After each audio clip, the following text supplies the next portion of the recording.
ماں باپ کے نافرمان کی نہ دنیا ہے نہ آخرت۔ ایک صحابی ہے، یا رسول اللہ میرا باپ نا میری کمائی میں سے خرچ کرتا، مجھ سے پوچھتا ہی نہیں، اور شرعاً قانوناً اگر میری کمائی میرے باپ کی جو کمائی ہے یا زمین ہے جائیداد ہے اس سے الگ میں نے اپنی محنت سے کوئی کمائی کی ہے، وہ میری ذاتی چیز ہے، قانوناً میرے باپ کو بھی پوچھنا چاہیے کہ بیٹا یہ تمہاری چیز میں لے سکتا ہوں، یہ پیسہ میں استعمال کر سکتا ہوں، قانون یہ ہے۔ تو اس نے قانون کی بات کی کہ میرا باپ میرا مال اٹھا کے خرچ کر دیتا، مجھ سے پوچھتا ہی نہیں۔ آپ نے کہا اس کے باپ کو بلاؤ۔ اس کے باپ کو بلایا تو انہوں نے پوچھا کیوں بلا رہے ہیں؟ کہ تیرے بیٹے نے تیری شکایت کی۔ تو اس کو اتنا غم لگا کہ وہ کٹ کے مر گیا۔ اور عرب کی شاعری تو پھر پوری دنیا میں مشہور ہے، آج بھی مشہور ہے۔ تو اس نے دل ہی دل میں کوئی شعر کہے، درد بھرے دکھ بھرے، اور وہ انہی شعر کو اپنی زبان سے نہیں دل ہی دل میں کہتا کہتا دربار رسالت میں مسجد میں پہنچا تو جبریل پہلے آ چکے تھے۔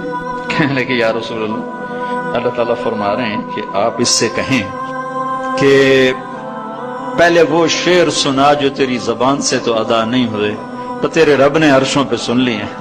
آپ نے فرمایا بھائی تمہارا کیس سنوں گا، پہلے وہ شعر سنا جو تیری زبان سے نہیں ادا ہوئے۔ اللہ نے سنے۔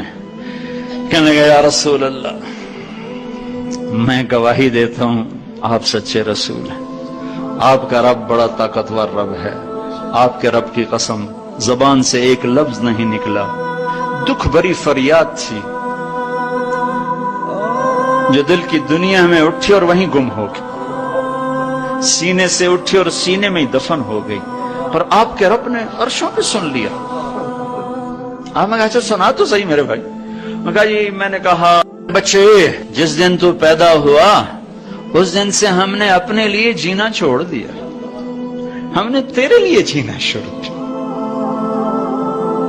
گرمی سے لڑے، سردی سے لڑے، موسموں سے لڑے، حالات کے آہنی پنجوں سے رزق نکالا، جبڑوں سے رزق نکالا، جوانی کو قربان کیا، صحت کو قربان کیا، اپنے جذبات کو سلا دیا، تیرے چہرے کی ایک مسکراہٹ دیکھنے کے لیے ساری ساری رات کام کیا، سارا سارا دن کام کیا، کبھی دھوپ میں کبھی سردی میں، کبھی گرمی سے لڑا کبھی سردی سے لڑا، کبھی موسم سے لڑا کبھی بھوک سے لڑا، تجھے کھلایا خود بھوکا رہا، تجھے پلایا خود پیاسا رہا، تجھے چھاؤں میں لٹایا خود دھوپ میں بیٹھا، تجھے سکھ پہنچایا خود دکھ جھیلا، میری تو زندگی پھر تیرے لیے ہوگی، میں نے اپنے لیے جینا چھوڑ دیا۔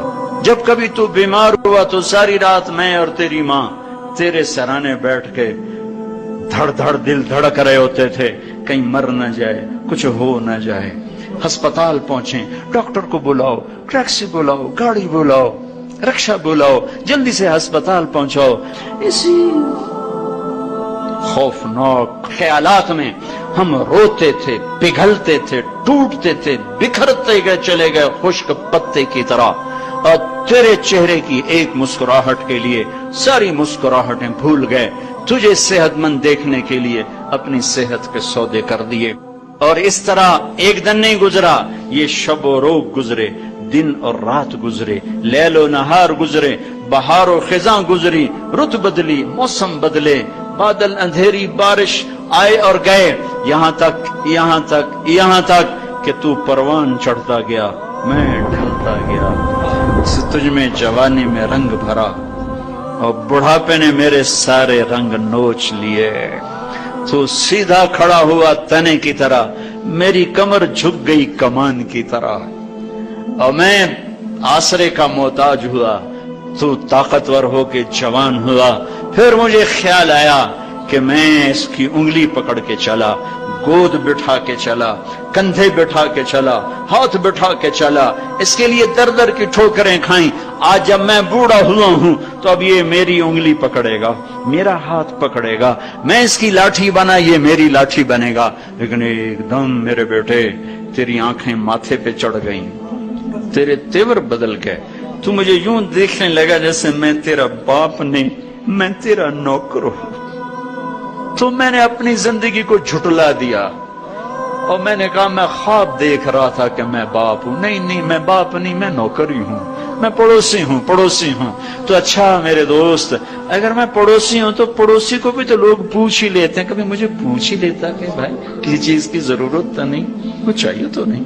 یہ اتنے درد بھرے اشعار ہیں کہ میرے تو اتنی فصاحت نہیں کہ میں اس کا ترجمہ کر سکتا، لیکن یہ وہ اشعار تھے کہ میرے نبی زار و قطار روتے اور آپ ٹوٹ پڑے اور آپ کی داڑھی آنسوں سے تر ہو گئی اور آپ نے اس کو گریبان سے پکڑا اور یوں جھٹکا دے کر اٹھ جا، دفع ہو جا.